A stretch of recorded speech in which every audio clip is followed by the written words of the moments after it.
Büyüyen organizasyonumuzun odak noktalarının başında ekip gelişimi geliyor. Daha kısa sürede, daha etkin, daha verimli zamanlar yaratmak için üst yönetimle ihtiyaç analizimize istinaden Microsoft Excel eğitimini önceliklendirmeye karar verdik. P-Cup firması seviyelerimizi hiç bilmediğimiz için bir seviye tespit sınavıyla bizim işlerimizi kolaylaştırdı ve bize bu konuyla ilgili destek oldu. Eğitimin interaktif olması ve yerinde olması, Zübeyda Hanım'ın da her kişiye direkt olarak dokunması bizim için olumlu oldu. Çok eğlenceli ve çok verimli bir eğitim geçirdik hep birlikte. İlk eğitimimiz çok verimli geçtiği için hemen bir ikinci eğitim planlaması yaptık. Eğitimler hep birlikte keyifli ve eğlenceli geçince eğitimlerin tadına doyum olmuyor. Teşekkürler P-Cup.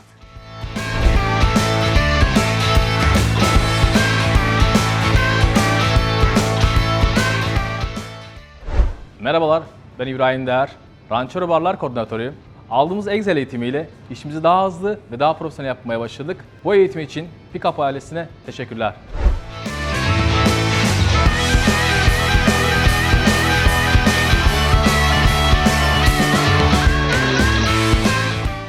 Merhaba, ben Hakan Ezgin, Nişantaşı Rançero Restoran Müdürüyüm.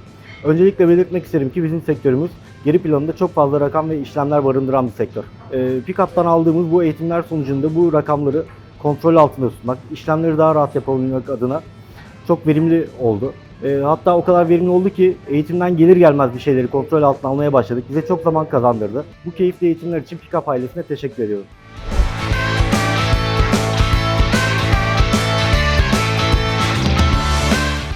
Merhabalar öncelikle. İsmim Mustafa. 4,5 yıldır Rançero bünyesinde çalışmaktayım. Excel eğitimi için 2 günlük bir serüvenimiz oldu. Başladığımız serüvende aslında bizim Excel ile alakalı bildiğimiz şeyleri aslında hayatımızın kolaylaştırması için belirli bir sürede iyi bir ivme kazandık.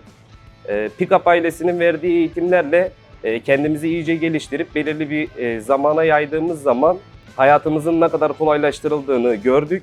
Onun için P-Cup ailesine teşekkür ediyorum.